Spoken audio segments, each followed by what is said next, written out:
Welcome, guys, to the first episode where I'm actually using my voice. We are going to be going over in this video the iPhone 7 and the iPhone 7 Plus, and should you buy it? So let's get started. The iPhone 7 and the 7 Plus are the exact same size as the 6S and the 6S Plus, along with its before, the 6 and the 6 Plus. So not much has changed as far as the dimensions of the screen and the size of the two phones.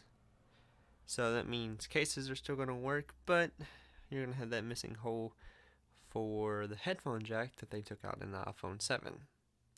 Now, I know a lot of people are a little bit upset about the headphone jack getting removed, but it's really not that bad of a feature, thinking that they brought stereo headphones and stereo quality sound from the device now that they have removed that headphone jack. The 3.5 millimeter headphone jack could not support the quality they wanted, so they're going to use the lightning cable.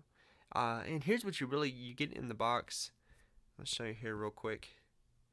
You're getting the 3.5 millimeter headphone jack adapter, which something Apple has never done, is giving one of their adapters in the box with their phones. If you can remember switching from the 4S to the 5, they switched out with the lightning cable, and they required everyone who had a 40 pin to use an adapter, which would cost $30. So they're giving you the adapter in the box. Oops.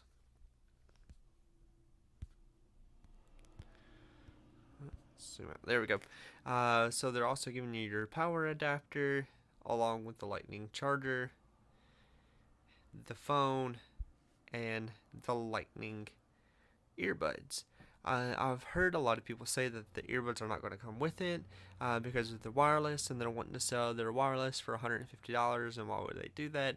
They are including earpods with lightning connector. So instead of your 3.5 millimeter headphone jack, they're giving you the lightning connector earpods.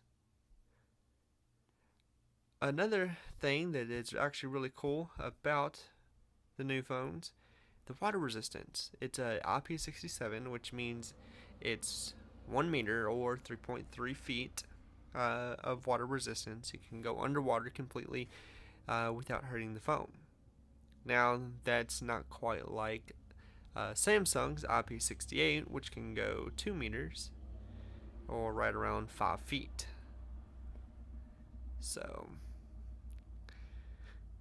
they did really good, though. They really did. I never thought that Apple would ever release a water-resistant device, just because they do make a lot of money from their Apple Care and their their water-damaged phones. Making a water-resistant phone, I never thought would be something they would do. All in all, to me, them switching to a 32 gig versus the 16 gig and doubling on the storage from 128 and 256 now, which they had 16, 64, and 128. So they doubled their storage on everything. I feel the phone is definitely worth it if you don't already have the iPhone 6S. There are a few features that it's adding, such as the water resistance and the lightning pin earpods, but because you have an iPhone 6S, 6S Plus, 6, 6 Plus, 5S, 5C, or 5, they all use the lightning charger anyway, so you can go ahead and use those headphones.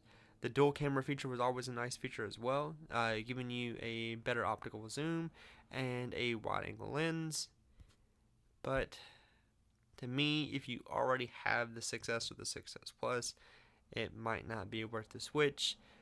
I would look forward to the iPhone 7S only because iPhone is going to have its 10th year reunion. And I hope that Apple decides to do something spectacular for their 10 years. But we shall see.